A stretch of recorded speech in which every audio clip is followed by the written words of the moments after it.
की लोकांना जर गरज असेल तर आम्ही गोवा फॉरवर्ड आणि आरजेपीशी युती करायला तयार आहे, ओके. पण काही म्हणजे केंद्रातल्या ज्या विरोधात ज्या पार्ट्या आहेत त्यांचं मत आहे की काँग्रेस युती करूया म्हणतं, शेवटपर्यंत टंगलमंगल करत नेतात, शेवटच्या क्षणाला युतीचा निर्णय घेतात, आपल्याला जास्त जागा काढून घेतात आणि आम्हाला कमी जागा देतात. तर गोव्यात आता जर तुम्हाला गोवा फॉरवर्ड आणि आरजेपीशी युती करायची असेल तर ती तुम्ही लगेच सुरू करणार प्रोसेस की शेवटच्या टप्प्यात? याच्याचं उत्तर फिरवलं मला माहित आहे.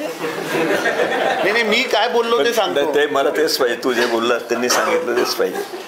की मी जे म्हटलं आहे की प्रश्न असा आहे की काँग्रेसचा विषय नाही आहे, त्याही पार्ट्यांचा विषय आहे. त्यांची काय भूमिका राहणार आहेत, त्यांची काय भूमिका आहेत हे सुद्धा पाहणं गरजेचं आहे.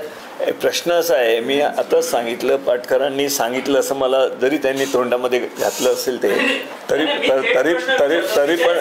पण त्या विषयाला धरूनच मी उत्तर दिलेलं आहे. दुसऱ्या जे पार्ट्या आहेत जे त्यांना वाटतं की आम्ही काँग्रेसच्या विचाराशीच निगडीत आहोत किंवा त्याचा विचार घेऊनच आम्हाला भविष्यात पुढे जायचं आहे, अशा लोकांची त्यांची भूमिका तर पहिले बाहेर येऊ द्या. आम्ही इथून सांगायचं की नाही आम्ही त्यांना घेऊन चाललोय, उद्या त्यांनी स्टेटमेंट करायचं नाही आम्ही जाणार नाही, काँग्रेसने म्हटलं तरी जाणार नाही. विरोधी पक्ष म्हणून तुम्ही पुढाकार घेणार नाही का? प्रश्न प्रमुख विरोधी पक्ष म्हणूनच घेतलं पाहिजे असं नाही.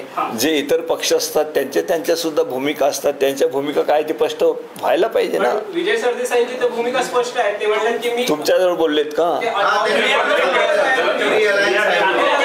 कोणी कोणाला ब्लॉक करत नाही. आमचं नेतृत्व राहुल गांधीचं सक्षम आहे आणि राहुल गांधींचा जो निर्णय असेल तो कुठल्याही राज्यामध्ये तशा प्रकारचा निर्णय होईल. आमचे अखिल भारतीय काँग्रेस कमिटीचे अध्यक्ष मल्लिकार्जुन खरगे साहेब आहेत आणि त्यांनी एकदा कुठल्याही वेळेस ठरवलं तर तशा प्रकारचे निर्णय होतील, त्याला कुठेही बाधा येणार नाही.